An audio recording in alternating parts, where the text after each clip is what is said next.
India's position and commitment to Kyoto Protocol and Paris Agreement. Introduction to Kyoto Protocol.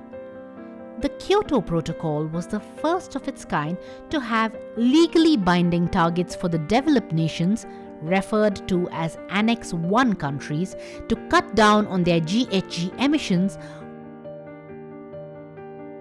The three mechanisms adopted under Kyoto to cut down on emissions were Clean Development Mechanism or CDM, Joint Implementation or JI, and Emissions Trading. CDM means investing in sustainable development projects in developing countries to minimize the GHG emissions. JI implies executing projects jointly by an industrialized country with other developed countries.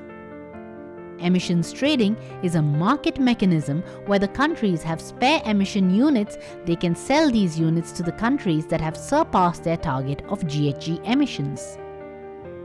India and the Kyoto Protocol. India is the third largest emitter of greenhouse gases, contributing to about 2.65 GT of CO2 equivalent as of 2018. India belongs to the category of non-Annex I countries. It has been mostly involved in the CDM projects. The CDM projects mostly included hydroelectricity projects, renewable energy projects, etc. The undertaking of CDM projects have proven to be detrimental for the local community, as large-scale CDM projects also meant displacement of the local community, loss of livelihood and land, loss of biodiversity, and many more. India and the Paris Agreement. The Paris Agreement, which is the successor of the Kyoto Protocol, has put forward nationally determined contributions or NDCs to mitigate climate change. Carbon neutrality and net zero emissions is one of the targets of the Paris Agreement. Net zero emissions does not mean that a country would bring down its emissions to a zero, but it means that the proportion of emissions would be compensated by absorption of the greenhouse gases and the removal of such gases from the atmosphere. Carbon neutrality is the result of net zero emissions. Now, what are the ways of achieving it? A. More forests, which would act as carbon sinks and absorbs the CO2 equivalent. B.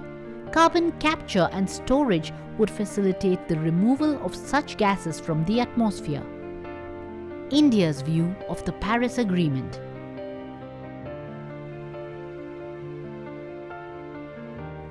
Did you know that India is a 2-degree compatible country under Paris Agreement?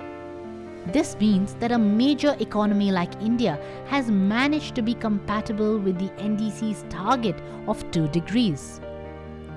As per the Emissions Gap Report 2020, India could possibly overachieve its NDCs. India has proposed in the G20 summit that it would restore 26 million hectares of degraded land by 2030. However, India has a negative stance about the net zero emissions, and it feels that such a demand is unjust for the developing nations. India feels that countries should emphasize on the NDCs rather than opening up a new platform of discussions on net zeros. Don't forget to like, share, and subscribe to Switch On Foundation.